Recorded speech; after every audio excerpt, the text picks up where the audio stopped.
자, 골든타임이라는 뜻이 있습니다. 골든타임, 전략이 빛을 발하는 결정적 순간 이렇게 나와 있네요. 골든타임은 황금 시간이라는 뜻입니다. 그래서 최고의 시간이죠. 흔히들 지금이 골든타임이라고 합니다. 그래서 기도로 나라의 운명을 바꿀 수 있는 가장 절호의 찬스이고 기회인 줄 믿습니다. 바로 골든타임은 사건, 이제 어떤 사고를 발생 후 피해를 줄일 수 있는 가장 최소화할 수 있는 금쪽 같은 시간대를 바로 골든타임이라고 하고 있습니다. 그래서 환자의 생사를 어떻게 해요? 결정 지을 수 있는 아주 급박한 그런 시간입니다. 여러분 골든타임을 지나고 있는지요?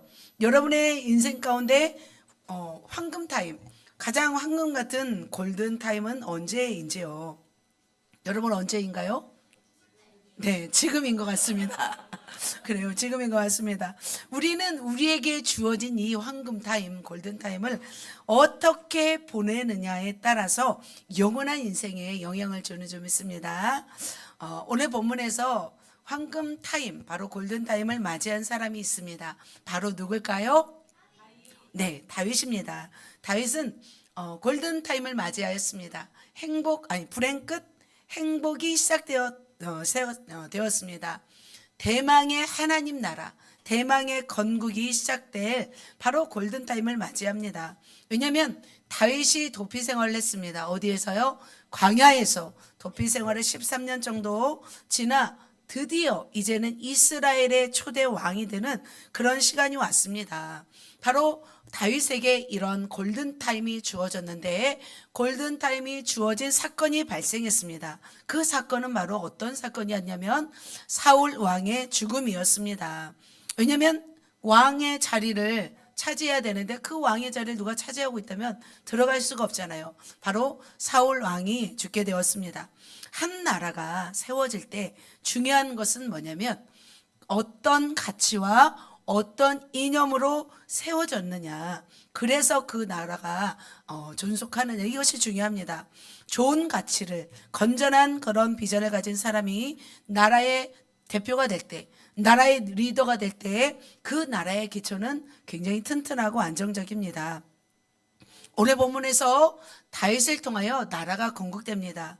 그에게 어떤 절호의 황금 시간이 주어집니다. 그렇다면 어떻게 그에게 이 골든 타임이 주어졌는지 잠깐 살펴보도록 하겠습니다.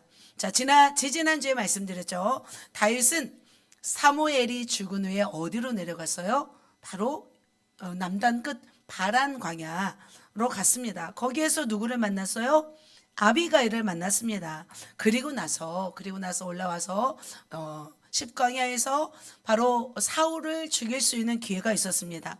그럼에도 불구하고 다윗은 살려줍니다. 살려주고 나서 다윗은 어디로 피신하냐면 블레셋 아기스 왕, 가드 왕 아기스 왕에게 피신합니다. 다윗이 이렇게 이방 땅으로 가자 사울 왕은 더 이상 추격하지 않습니다. 13년 동안 그렇게 다윗을 죽이려고 추격했지만 바로 다윗이 바로 그 블레셋 땅으로 가자마자 추격하지 않습니다. 그런데 정작 다윗을 추격을 이제는 이제 시도하다가 멈춘 그때 사울 왕은 어떻게 되냐면 자신의 생명이 멈추는 시간이 왔습니다. 예상하지 못했어요. 사울의 통치 기간은 40년이었어요. 40년 통치 기간이 이제 흘렀습니다. 어떻게 살았어요? 그는 정치적인 욕망을 따라 악착같이 누구의 생명? 다윗의 생명을 누리면서 그렇게 살았습니다.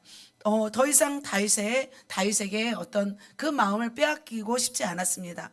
그래서 사울은 어떻게 죽냐면 다윗과 화해도 하지 못했습니다. 어떤 유언도 남기지 못했습니다. 전쟁 가운데, 그것도 장렬한 전쟁 가운데 비참하게 어떻게 되냐면 자살하여 죽는 그런 인생을 맞이하였습니다. 사울은 왜 그렇다면 그렇게 인생을 맞이했을까요? 그는 그에게 주어진 무슨 시간? 골든타임을 소홀했습니다. 사실 사울 왕이 왕으로 될 수 있는 것은 누가 이렇게 세운 거예요? 하나님이 세운 거죠. 그에게는 특별한 은혜였습니다. 그는 광야가 없었기 때문에 골든타임을 황금으로 만들지 않았습니다. 더운 시간으로 만들었습니다. 그는 불신과 불순종으로 살면서 하나님의 사람 다윗만 제거하려다가 인생을 마치게 되었습니다. 그는 골든타임을 놓치고 말았죠. 그러나 다윗은 골든타임을 놓쳤어요? 안 놓쳤어요? 안 놓쳐요. 다윗은 놓치지 않아요. 왜냐하면 그에게는 뭐가 있었냐면 광야라는 시간이 있었습니다. 하나님은 광야 가운데 두면서 다윗을 굉장히 혹독하게 훈련하였습니다.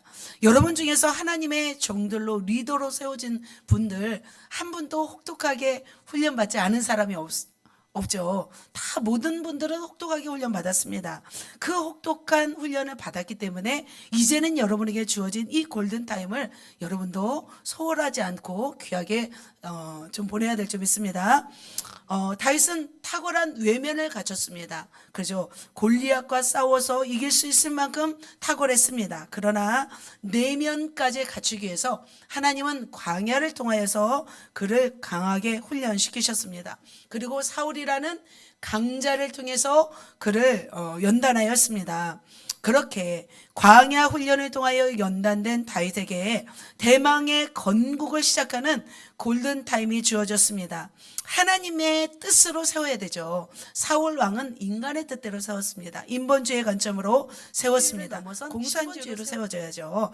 그렇게 하나님의 뜻대로 세워야 할 그 골든타임에 다윗은 빛을 발하기 시작하였습니다.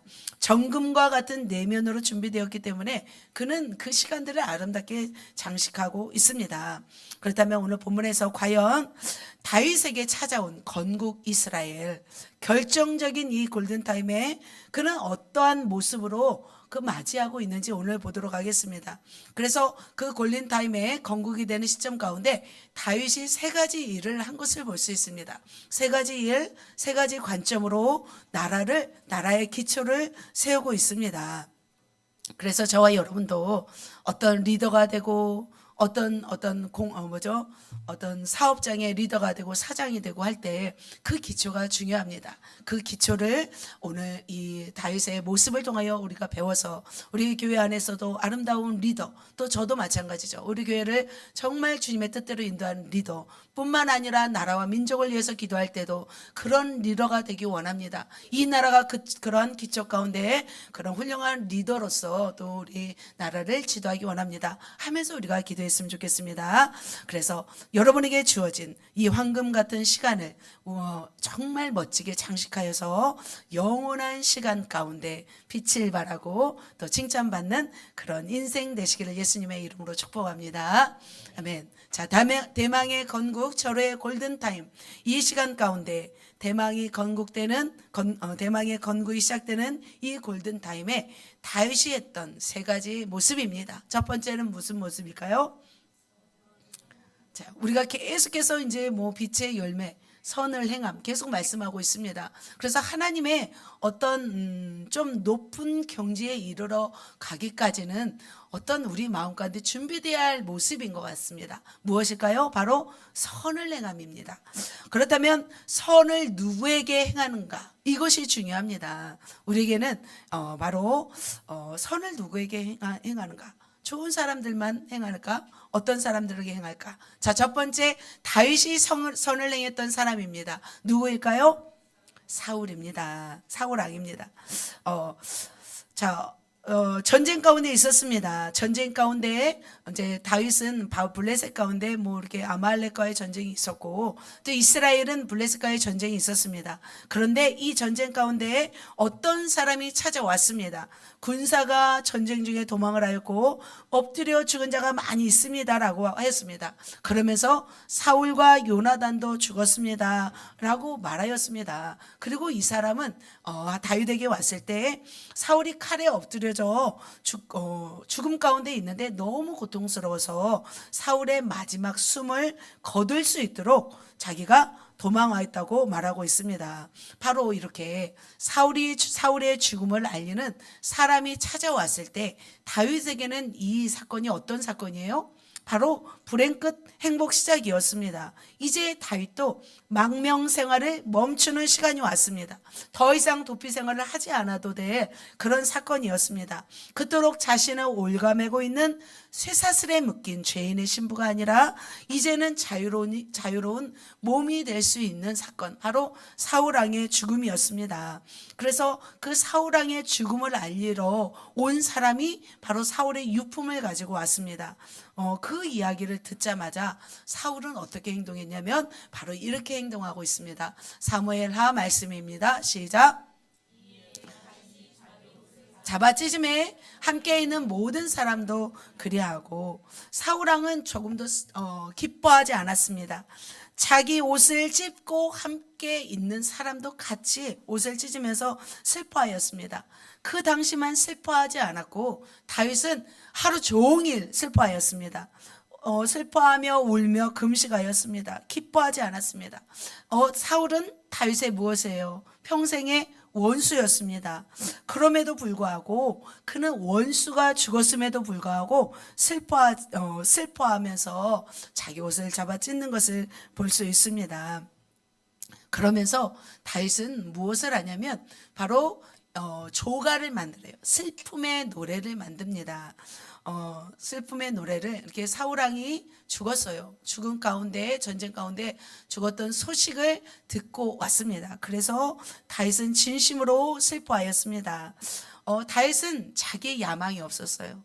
무엇에 슬퍼했냐면 자기 나라가 멸망하고 있고 그리고 임금이 죽어가는 그 모습 때문에 다윗은 슬퍼했던 것을 볼 수 있습니다. 그러면서 이렇게 슬픈 노래로 사울과 그의 아들 요나단을 조상한 것을 볼 수 있습니다. 어떻게 슬픈 노래를 불렀냐면 이스라엘아 내 영광이 산 위에서 죽음을 당하였도다. 오호라 두 용사가 엎드려 졌도다 하면서 슬퍼하고 있습니다. 다윗은 이 슬픈 노래를 만들면서 이 노래를 백성에게 또한 증거하라고 말하고 있습니다. 그러면서 이렇게죠. 사울과 요나단이 생전에 사랑스럽고 아름다운 자이러니 죽을 때에도 서로 떠나지 아니하였도다. 그들은 독수리보다 빠르고 사자보다 강하였도다. 하면서 다윗은 사울왕의 죽음을 애통해 하였습니다. 슬퍼하였습니다. 25절도 이렇게 말씀이죠. 오라 두 용사가 전쟁 중에 엎드러졌도다. 그러면서 같이 한번 마지막 27절 시작. 오라 두 용사가 엎드려졌으며 싸우는 무기가 망하였도다. 하였더라. 다윗은 이처럼 사울의 죽음을 굉장히 애통하였습니다. 자신을 통해 대망의 나라가 건국될 황금 시간에 그는 취하고 있지 않았습니다. 기뻐하지 않았습니다. 승전가를 부르지 않았습니다. 오히려 슬퍼하며 애통하였던 것을 볼 수 있습니다. 다윗은 이렇게 사울왕의 죽음 가운데서도 저는 이런 모습이 바로 어떤 모습이라고 생각하냐면 선한 모습이라 생각이 듭니다. 자, 두 번째로 길르앗 야베스 사람들에게 그는 선을 베풉니다. 이들은 어떤 사람인지 아시나요? 청소년들 아시나요?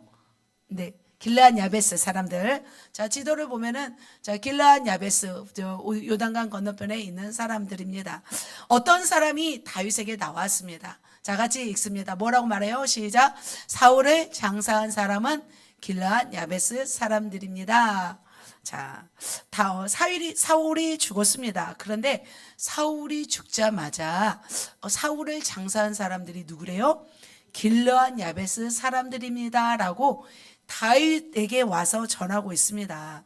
자, 그렇다면 그들은 어떤 의도로 이 말을 전했을까요? 길르앗 야베스 사람들은 누구 편이다? 사울 편이다.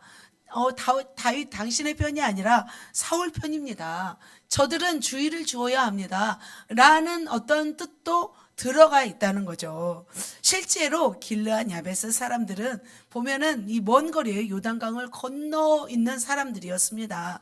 그런데 사울이 죽자 블레셋 사람들은 사울의 머리를 베었어요. 그리고 갑옷을 벗기고 자기들의 신당에 안착했습니다. 그리고 그 사실을 알리기 위해서 그 다윗의 그 몸을 블레셋 사방의 땅에 다 보내게 되었습니다. 그의 갑옷은 아스다롯 보이시나요? 길보아산, 이스라엘 벳산, 이 근처죠. 아스다롯 집에 놓고 그의 시체는 벳산 어떤 성벽에 못 박아 두었습니다. 그런데 이 소식을 누가 들었냐면 길르앗 야베스 사람이 들었습니다. 그래서 그들은 목숨을 걸었어요. 그렇죠. 목숨을 걸고 밤새도록 달려가서 그 사울의 시체와 그의 아들들의 시체를 벳산 성벽에서 내려가지고 와서 그 뼈를 묻고 7일 동안 금식하였다고 합니다. 이렇게 길르앗 야베스 사람들이 사울 왕을 장사했던 소식을 바로 다윗에게 알리는 거예요. 이때 다윗은 어떻게 할까요? 그냥 무시할 수도 있습니다. 그냥 길르앗 야베스 사람들에 대해서 그냥 이렇게 어떤 마음에 웅크린 생각을 가지고 있을 수도 있습니다. 왜냐하면 자신의 적을 어떻게 보살펴 줬기 때문이죠. 그러나 다윗은 어떻게 했는지 보실까요? 다윗이 길르앗 야베스 사람들에게 전령을 보내어 그들에게 이르되, 같이 읽습니다. 너희가 그를 장사하였으니 복을 받을지어다. 참 멋지지 않아요? 다윗은 이렇게 자신의 정적을 어떻게 보살핀 그들에 향하여 은혜를 베풀어 그를 장사하였으니 여호와께 복을 받을지어다, 이렇게 칭찬하고 있습니다. 그렇죠. 다윗은 나라의 왕, 이방 땅의 웃음거리가 되고 있는 그것을 제거한 일을 한 길르앗 야베스 사람들에 대해서 칭찬하는 것을 볼 수 있습니다.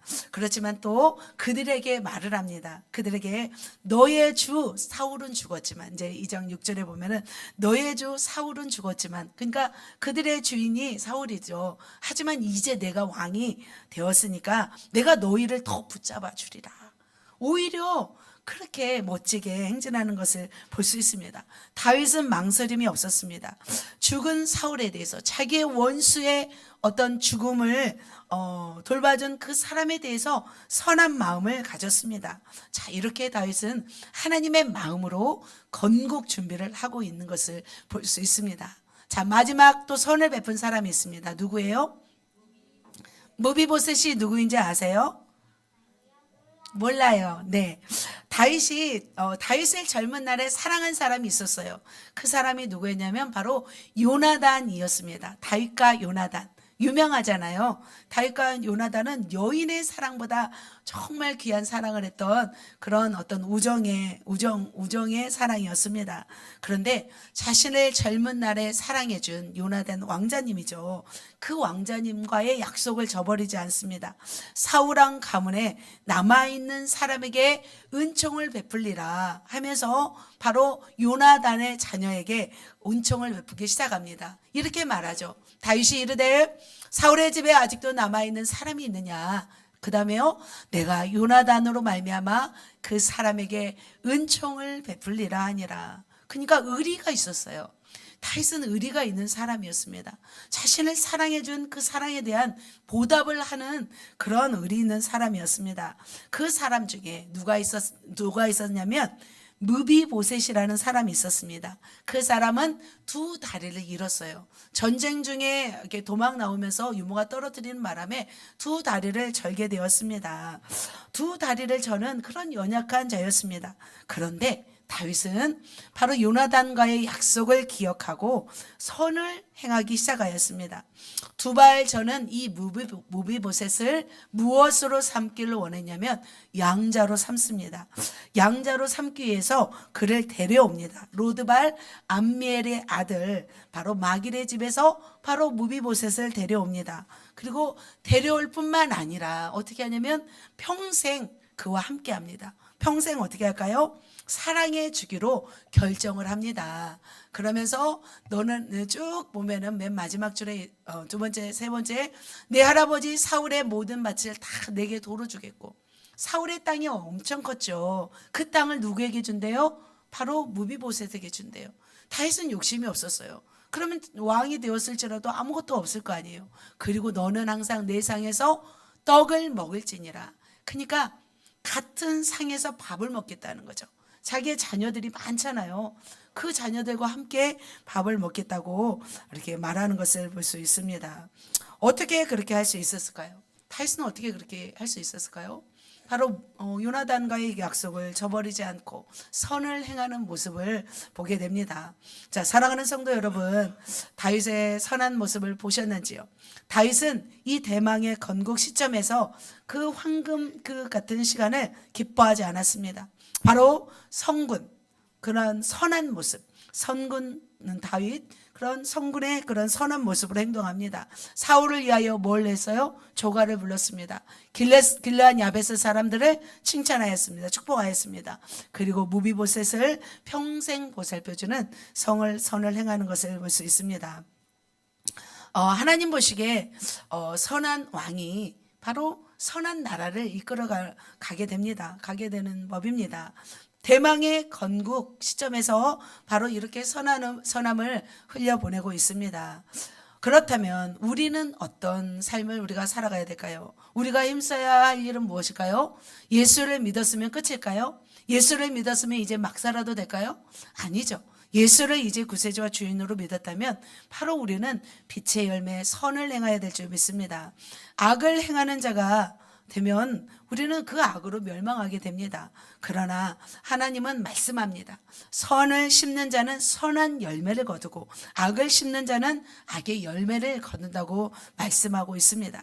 나라를 대표하고 공동체를 대표하고 교회를 대표하는 리더는 바로 마음에 무엇을 가지고 있어야 되냐면 선함을 가지고 있어야 돼요. 그래서 선함을 가질 때 그렇게 자기의 이득을 버리고 바로 공동체를 생각하는 거죠. 나라를 생각하는 거죠. 그런 자가 바로 참다운 리더가 되는 줄 믿습니다. 우리는 누구를 통해서? 다윗을 통해서 우리가 배워야 합니다. 나와 맞지 않아도 나에게 해를 끼쳐도 그 사람을 진정으로 축복할 수 있는 선한 마음이 우리 안에 있기를 축복합니다. 그럴 때 여러분을 통해서 어떤 나라의 주인공이 될까요? 하나님 나라의 주인공이 됩니다. 하나님 나라의 비전의 성취의 주인공이 되어서 그렇게 하나님 나라를 멋지게 또 이끄는 강력한 리더십이 되시기를 예수님의 이름으로 축복합니다.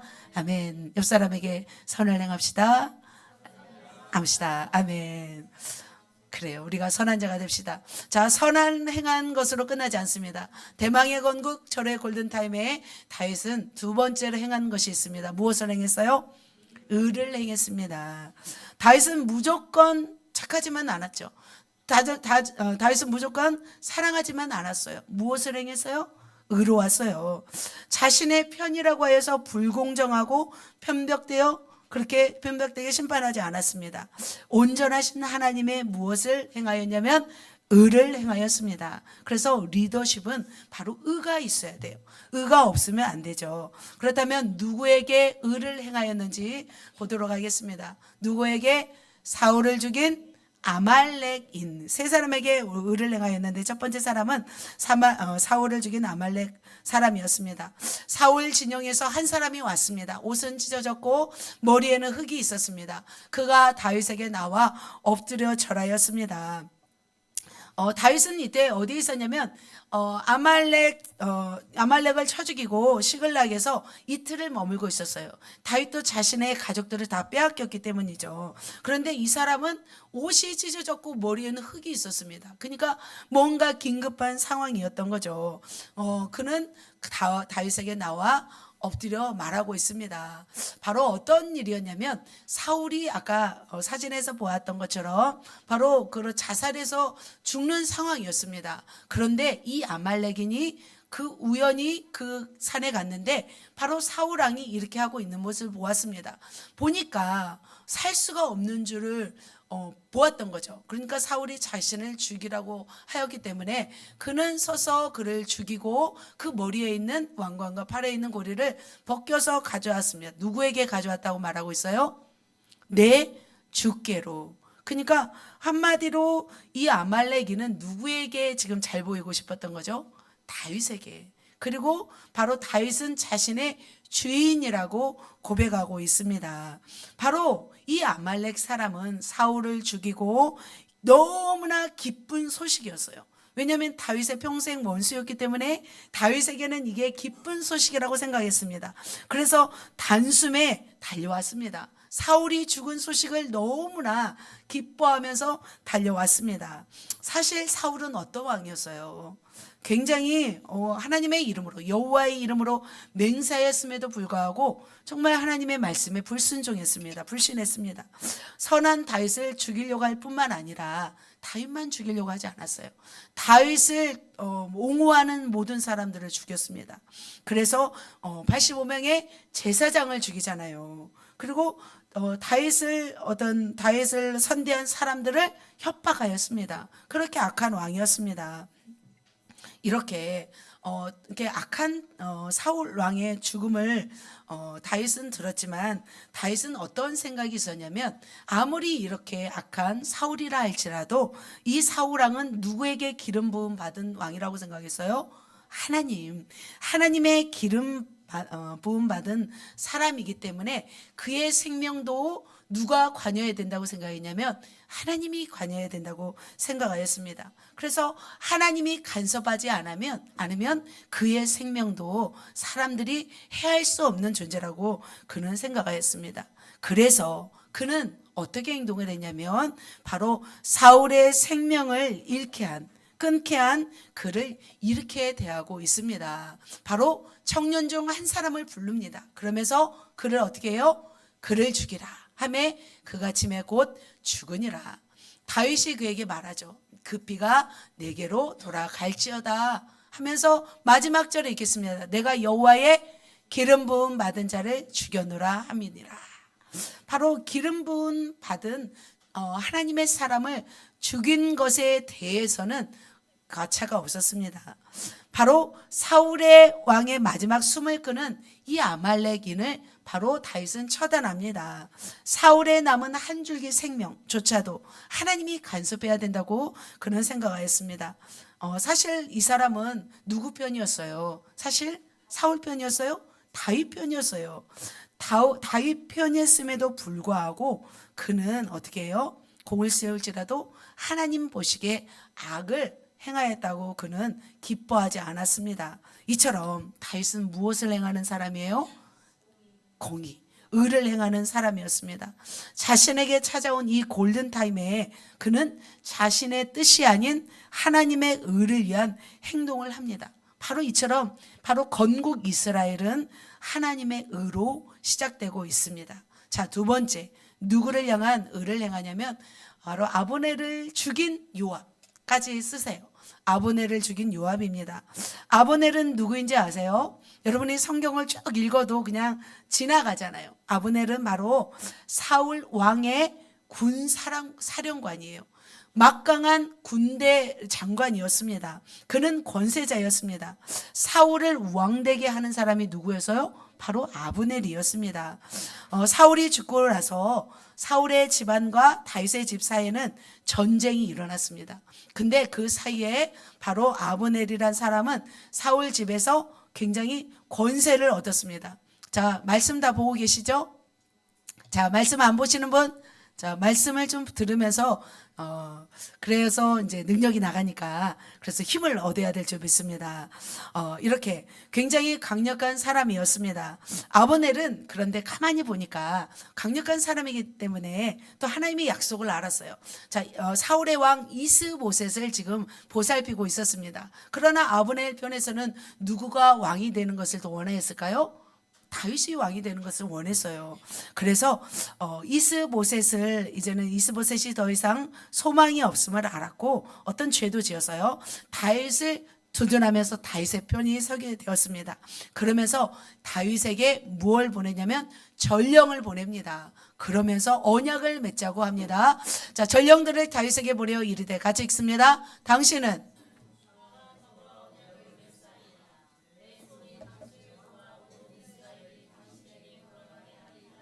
네, 바로 언약을 맺자고 먼저 손을 제안합니다. 손을 내밀며 제안합니다. 그리고 나서 그렇게 다윗은 아브넬의 제안이 좋아요, 안 좋아요? 좋습니다. 그래서 제안을 받아들입니다.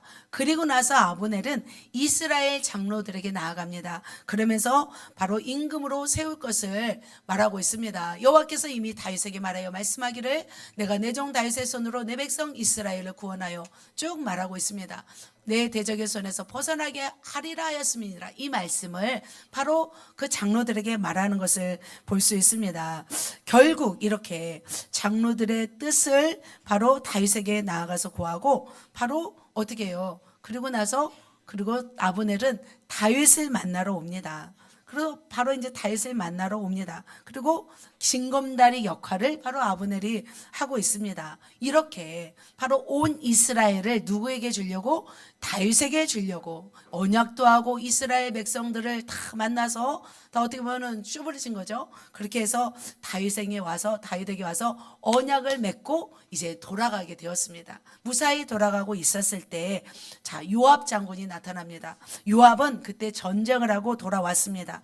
다윗은 어떻게 해요? 다윗은 그 아브넬을 선하게 돌려 보냈다는 소식을 듣고 이 요압 장군은 어떻게 해요? 교묘한 술수를 씁니다. 다윗 모르게 쫓아갑니다. 아직 아브넬은 이스라엘 땅에 도달하지 않았습니다. 그 이스라엘 땅에 도달하지 않은 아브넬을 데리고 다시 유다 땅으로 옵니다. 헤브론 땅으로 옵니다. 그러면서 요압은 뭔가 중요한 일을 이야기하는 척 하다가 바로 아브넬을 어떻게 해요? 찔러 죽이게 됩니다. 27장이죠. 바로 성문 안으로 들어가서 거기서 배를 찔러 죽이니 이렇게 죽입니다. 무엇 때문에 죽였냐면 첫 번째로요. 아사엘 피로 말미암아 죽음이었더라. 그러니까 자기 동생이 전쟁 가운데 죽었어요. 그래서 아브넬은 막 아사엘이 쫓아오잖아요. 말을 타고 쫓아오는데 막 들로르처럼 빠르잖아요. 아사엘이. 그런데 너를 쫓아오지 말라. 내가 너를 죽이면 내 형을 볼 수가 없다. 그럼에도 불구하고 계속 쫓아왔죠. 그래서 할 수 없이 아브넬이 이 아사엘을 죽이게 됩니다. 그런데 요압은 이것을 잊지 않고 있었어요. 그래서 바로 그 아브넬을 죽이게 됩니다. 그리고 두 번째는 무엇 때문에 죽었을까요? 바로 자리 싸움이죠. 아브넬이 자기보다 더 막강했어요. 훨씬 사실은 요압은 좀 교묘함이 있죠. 술수를 써요. 그러나 아브넬은 그렇지 않았어요. 충성스럽고 굉장히 용감한 사람이었습니다. 자, 이렇게 그래서 요압은 아브넬을 몰래 죽이고 말았습니다. 그런데 다윗은 어떻게 했냐면 사실 요압은 친척이에요. 친척. 그죠? 수레의 아들 친척이죠. 그런데 평생 동안 자기가 어떻게 해요? 광야 생활, 도피 생활하면서 요압이 도왔어요. 요압이 돕지 않았으면 사실은 다윗은 지금의 자리에 있지 않았어요. 그러나 다윗은 아무리 자기를 도왔더라도 의를 행했습니다. 누구의 손을 들어주었을까요? 아브넬의 손을 들어주었습니다.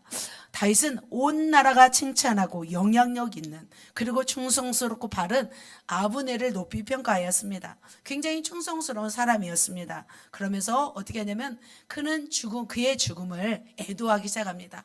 옷을 찢고 굵은 배를 띠고 그러면서 애도하였습니다. 이렇게 요압이 아브넬을 죽이죠. 그럼에도 불구하고 다윗은 석양까지 슬퍼하였습니다. 그 모습을 온 백성이 어떻게 생각했냐면 온 백성이 기뻐했어요. 백성도 다 울었어요. 아브넬을 헤브론에 장사하고 무덤에서 다윗이 소리를 높여 울고 백성도 다 울게 되는 모습을 봅니다. 그래서 그 아브넬과 같은 이스라엘의 어떤 지도자 큰 인물이 허무하게 죽는 모습을 보면서 다윗은 굉장히 안타까워했어요. 그래서 다윗은 정치적인 쇼를 한 것이 아니었어요. 진심이었습니다. 그런데 이때 다윗은 가만히 있지 않았죠. 이렇게 아브넬을 장사하고 나서 요압에게 무언가를 이제 암시를 하죠. 그런데 사실은 요압에게 어떻게 할 수가 없었어요. 다윗도. 그래서 요압을 감당하지 못했어요. 그래서 하나님께 맡기게 돼요. 하나님께 어떤 기도를 하냐면 이런 기도를 해요. 굉장히 막 무서운 기도죠. 그 죄가 요압의 머리와 그의 아버지 온 집으로 돌아갈지어다. 요압의 집에서 백탁병자나 나병환자나 지팡이를 의지하는 자나 칼에 죽는 자나 양식이 떨어진 자가 끊어지지 아니할지로다. 다윗이 이렇게 요압에 대해서 무서운 기도를 합니다. 또 그리고 왜 그렇게 했냐면 다윗은 왕이 되었지만 아직은 약했어요. 그래서 수르야의 아들인 이 사람들을 제어하기가 주님 너무 어려워요. 그니 하나님 내가 할 수 없어. 만일 요압을 죽인다고 하면 어떻게 될까요? 다 군사들이 지금 누구 편이에요? 요압 편이에요. 요압이 다스리고 있는데 그러면 다윗에게는 어려운 거예요. 그렇지만 다윗은 그 악한 일을 행한 요압에 대해서는 하나님 앞에 맡기죠. 아우와는 악행한 자에게 그 악한 대로 갚으실지로다. 이렇게 무서운 어떤 저주의 기도를 합니다. 선포를 합니다. 실제로 요압은 어떻게 돼요? 나중에 다윗을 배신해요. 그리고 아도니아 편에 서지는 않았지만 누구의 편에 섰냐면 압살롬 편에 서지 않았지만 아도니아 편에 서서 바로 솔로몬이 왕 되는 것을 막았던 사람이었습니다. 결국 어떻게 되냐면 그 성전 뿔 제단을 잡잖아요. 그래서 솔로몬에 의해서 칼에 죽임을 당해서 결국 슬퍼하며 스울로 이렇게 내려가게 되었습니다. 그래서 다윗은 의를 사랑하고 바로 의를 행하는 그런 일이었습니다. 자, 세 번째로 지금 또 의를 행한 사람이 있습니다. 누구에게요? 이스보셋을 죽인 레갑과 바하나라는 사람이 있습니다. 사울의 아들 이스보셋을 어떻게 했냐면 다 죽지 않았어요. 사울이 줄 때 요나단, 말기수와 이렇게 죽었지만 사울의 아들 중에서 이스보셋이라는 사람은 살아 있었습니다. 그래서 군사령관 아브넬은 이스보셋을 데리고 북이스라엘로 가서 왕이 되었습니다. 그런데 누가 죽었어요? 아브넬이 죽었습니다. 요압에 의해서 죽었습니다. 그러자 이스보셋의 가장 오른팔이 죽었기 때문에 굉장히 힘들었습니다. 근데 이 소식을 듣자마자 어떤 사람이 있었냐면 바로 그 이스보셋의 머리를 노리는 사람이 있었습니다. 누구였냐면 군 지휘관이었습니다. 군 지휘관 두 사람이었습니다. 보면은 자, 말씀 시작. 사울의 아들 이스보셋에게 군 지휘관 두 사람이 있으니 한 사람의 이름은 바하나요. 한 사람의 이름은 레갑과 바하나라는 사람이 있었습니다. 이 사람이 바로 공범이었습니다. 누구를 죽이려고요? 바로 이스보셋을 죽이려고 쳐들어옵니다. 이스보셋은 집에 이르러서 잠을 자고 있었습니다. 그런데 두 사람은 밀을 가져온 척하고 집으로 들어갑니다. 그때 이제 낮잠을 자고 있었죠. 낮잠을 자면 안 돼요. 자, 지금 낮잠을 자면 안 됩니다. 낮잠을 자고 있자 어떻게 해요? 이스보셋을 쳐 죽입니다. 쳐 죽이고 목을 베어서 그리고 나서 어디로 가요? 향해요? 헤브론으로 향해요. 두 사람이. 왜요? 다윗에게 뭔가 큰 공을 세워서 환자를 차지하고 싶었던 거죠. 왜냐하면 그들에게는 공을 세워서 나름대로 그런 야망이 있었던 거죠. 이렇게 머리를 자르고 배를 찌르고 죽인 다음에 머리를 잘라서 잔인하죠. 자기의 주인이잖아요. 그럼에도 불구하고 약행을 저지릅니다. 찌르고 도망하였더라. 그리고 헤브론에 이르러요. 그러면서 이스보셋의 머리를 들이며 왕의 생명을 해하려 하던 원수 사울의 아들 이스보셋의 머리가 여기 있나이다 라고, 그러면서 자기들이 왕의 원수를 갚았다라고 이렇게 고백하고 있습니다. 그들은 이 소식을 좋은 소식이라고 생각하였습니다. 이렇게 다윗은 헤브론에서 지금 2년 동안 왕으로 있었죠. 나머지 그 이스라엘은 다 이스보셋이 다스리고 있었습니다. 사실 이스보셋이 죽어야 사실 다윗은 전체 이스라엘을 다스릴 수 있습니다. 그래서 사실은 이스보셋의 세력이 더 컸죠. 아브넬이 더 컸죠. 그래서 이스보셋은 어떻게 보면 다윗의 정적이었습니다. 그러나 어떻게 해요? 이스보셋을 죽인 레갑과 바하나에 대해서 그 다윗은 바로 어떻게 생각하냐면 악인이라고 생각했습니다. 그래서 어떻게 했냐면 바로 이렇게 해요. 길지만 중간에 보면 그들을 죽이고 수족을 베어 헤브론 목가에 매달고 네 번째 이스보셋의 머리를 가져다가 어떻게 해요? 헤브론에서 아브넬의 무덤에 매장하였더라. 이렇게 하고 있습니다. 다윗은 억울하게 침상에서 죽은 이스보셋의 머리를 가져다가 헤브론에서 장사하는 것을 볼 수 있습니다. 이처럼 다윗은 악을 행하는 자들에게 대해서는 가차없이 심판하였습니다. 그 일이 사실 이스보셋을 죽인 일이 다윗에게는 사실 이로운 일이죠. 그죠? 유익한 일이었죠. 그래야만이 그가 왕으로 될 수 있기 때문이죠. 그런데 바로 이처럼 다윗은 이렇게 의를 행하는 것을 볼 수 있습니다. 사랑하는 성도 여러분, 바로 이렇게 다윗은 사울왕을 죽인 아말렉 사람을 처치했고요. 또 나부네를 죽인 요압에 대해서는 철저하게 기도로 응징하였고, 마지막으로 이스보셋을 죽인 레갑과 바하나에 대해서는 철저하게 어떻게 응징하는 것을 볼 수 있습니다. 아무리 다윗을 위한 공로를 세울지라도 악을 행함으로 돕는 것을 다윗은 원했어요? 원하지 않았어요? 원하지 않았어요. 바로 이렇게 다윗은 대망의 건국이 시작되는 이 골든타임에서 의롭게 시작되는 것을 볼 수 있습니다. 기독교는 사랑을 강조합니다. 그래서 그렇다고 해서 사랑만 강조하면 옳지 않습니다. 사랑만 강조하면 방종하는 사람이 됩니다. 그렇다고 해서 공의만 강조하면 어떻게 될까요? 굉장히 굉장히 경직되죠. 하지만 하나님의 나라는 공의와 사랑이 곁들여져 될 줄 믿습니다. 하나님이 쓰시는 사람은 사랑하는 사람 쓰시죠. 그죠? 사도 요한. 그런데 하나님이 쓰시는 사람도 어떤 사람이요? 의를 행할 줄 아는 사람이었어요. 세례 요한, 엘리야, 바울과 같은 사람은 굉장히 의를 행하는 사람이었습니다. 예수님도 마찬가지로. 그래서 성전을 청결하게 하시면서 의를 행했던 것을 볼 수 있습니다. 바로 우리 안에는 뭐가 있어야 될까요? 우리 안에 하나님의 의가 있어야 될 줄 믿습니다. 내 편이 중요한 게 아니에요. 그 사람이 바로 하나님 편에서 바르게 의를 행할 수 있는 것이, 보는 것이 우리가 그것을 더 중요하게 여겨야 될 줄 믿습니다. 그래서 우리 모두가 무엇으로 옷 입어야 될까요? 하나님의 의로. 그 하나님의 의는 나는 뭐 연약합니다. 나는 은혜로 받았습니다. 그게 의지만 여기서의 의는 뭐예요? 바르고 공정한 것을 의미하죠. 그래서 우리 모두도 이렇게 의로운 리더가 되시기를 예수님의 이름으로 축복합니다. 나한테 잘해주는 사람만 잘해주면 안 되죠. 그 사람이 바르게 의롭게 행동하면 그 사람을 또 칭찬해야 될 줄 믿습니다.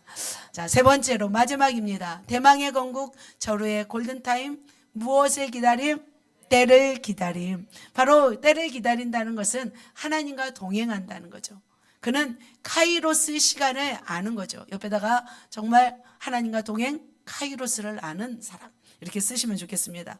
자, 다윗은 골리앗과의 싸움을 통해서 스타덤에 오르게 되었습니다. 그래서 그는 빛을 보았고 모든 사람이 주목하는 사람이 되었습니다. 13년 동안 도피 생활을 하면서 그는 너무나 숨죽이며 쫓겨다니며 힘겨운 시간을 보냈습니다. 블레셋의 어떤 아기스 왕에 가서 미친 척도 하면서 온갖 순환을 겪었습니다. 그에게 그가 원하는, 가장 원했던 일은 뭘까요? 바로 어떤 생활을 그는 원했어요? 안정된 생활이겠죠. 자기 고국에 와서 편안하게 살고 싶었을 거 아니에요. 그는 평안을 누리는 시간을 원했습니다. 그런데 그는 이 소망 가운데 때가 되었음을, 때를 기다리다가 드디어 뭐가 찾아왔어요? 바로 때가 왔습니다. 바로 대망의 건국, 이스라엘의 왕으로 세워질 너무나 중요한 타이밍이 왔습니다. 그런데 이 타이밍이 왔음에도 불구하고 그는 아싸 이게 아니었어요. 어떻게요? 왔어, 드디어 왔다 이게 아니었어요. 그는 뭐냐면 그 시간에도 어떻게 했을까요? 하나님의 음성을 듣습니다. 네. 하나님의 음성을 듣습니다. 바로 어떻게 해요? 그 후에 다윗이 여호와께 여쭈아르되, 같이 한번 읽겠습니다. 여호와께서 이르시되,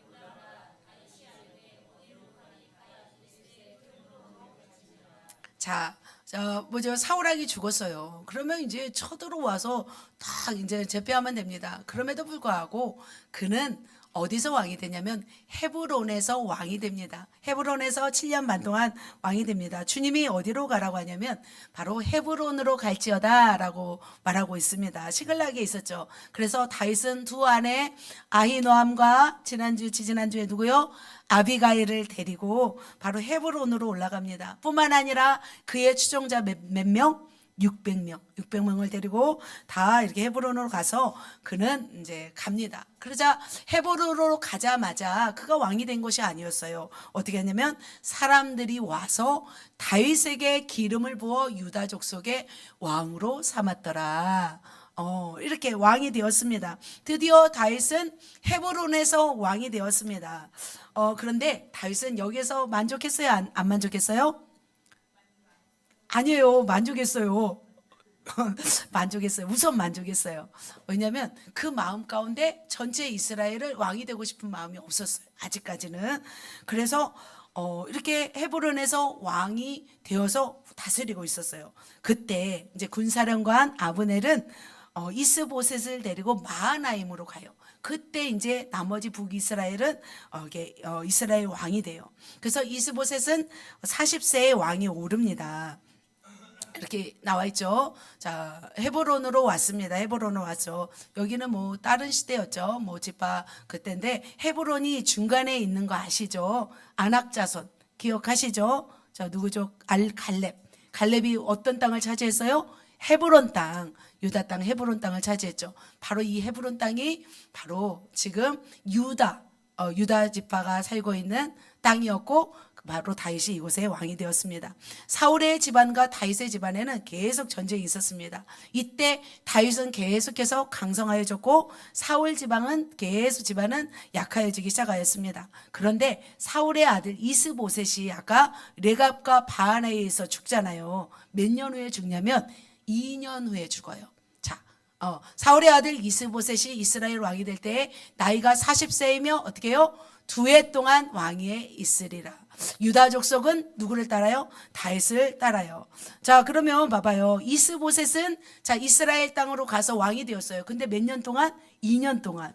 근데 헤브론에서 다윗은 몇 년 동안?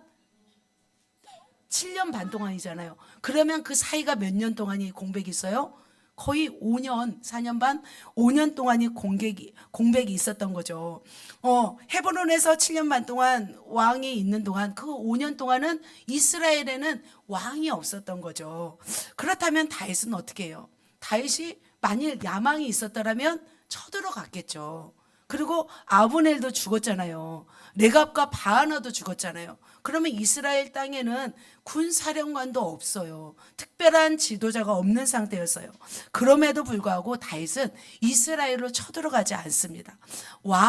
스스로 왕이 되려고 하지 않습니다. 무엇을 기다렸어요? 바로 때, 맞아요. 하나님의 때를 기다렸어요. 하나님이 하실 때까지 그 자리를 지키고 있었다는 거죠.